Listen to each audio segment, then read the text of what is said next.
Salut à tous, c'est William pour Step by Step Tuto. Alors aujourd'hui on se retrouve pour un nouveau tutoriel où je vais vous expliquer comment gérer et partitionner vos disques durs. Donc à quoi ça sert? Ça va vous permettre, même si vous n'avez qu'un seul disque dur, de simuler que vous en avez plusieurs et de répartir bien vos données.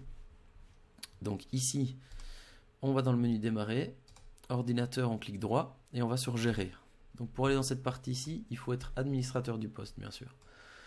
Alors ici, on va aller dans stockage, gestion des disques. Et on va voir nos disques durs. Donc ici, on peut voir que j'ai 3 disques durs. Hop, je vais les montrer. Voilà, j'en ai 3.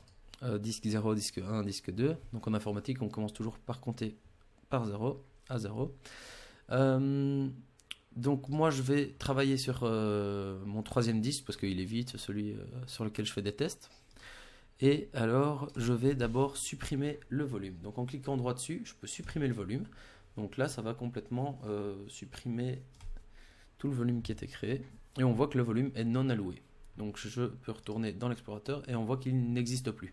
Il n'est même plus reconnu par l'ordinateur.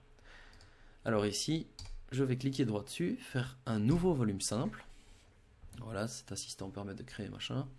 Suivant, ici il vous demande la taille que vous voulez. Par défaut, il met toute la taille possible. Donc là, ce sera le disque dur entier. Donc très bien, je vais juste recréer le disque dur. Vous pouvez attribuer la lettre que vous désirez, je vais l'appeler P, voilà, n'importe laquelle. Suivant. Alors formater ce volume avec les paramètres suivants. Donc ici il y a deux systèmes de fichiers, l'exFAT et le NTFS.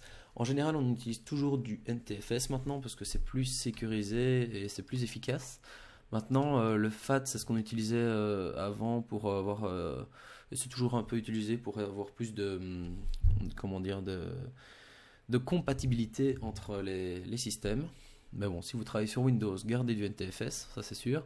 Laissez la taille d'allocation par défaut. Et le nom, vous l'appelez comme vous voulez. Je peux l'appeler test. Voilà. Vous pouvez effectuer un formatage rapide, c'est très, très rapide. Et voilà, terminé. Il est en train de le formater. Et il est fait. Donc on le retrouve ici. Yep. Dans l'explorateur. Voilà, mon disque test qui fait bien 300 Go. Donc maintenant je vais vous montrer comment le séparer en deux.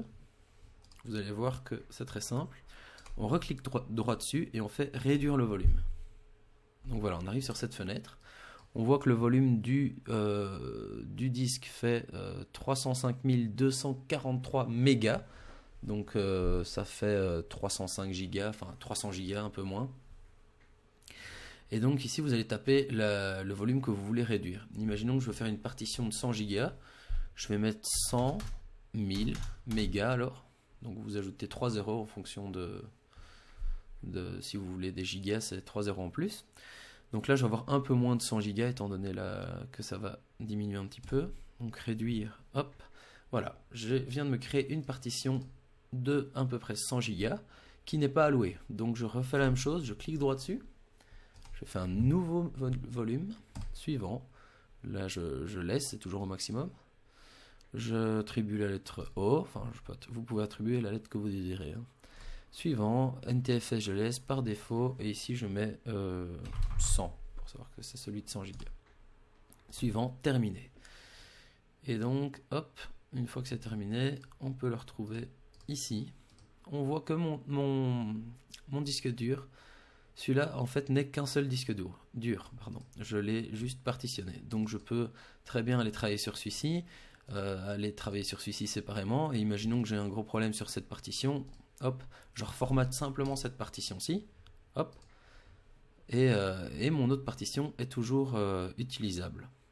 Donc voilà, c'est tout pour ce tuto, j'espère que ça vous a bien aidé, n'hésitez pas à aimer ma vidéo, à vous abonner à ma chaîne si mes tutos vous intéressent et on se retrouve pour un prochain tutoriel. Salut à tous.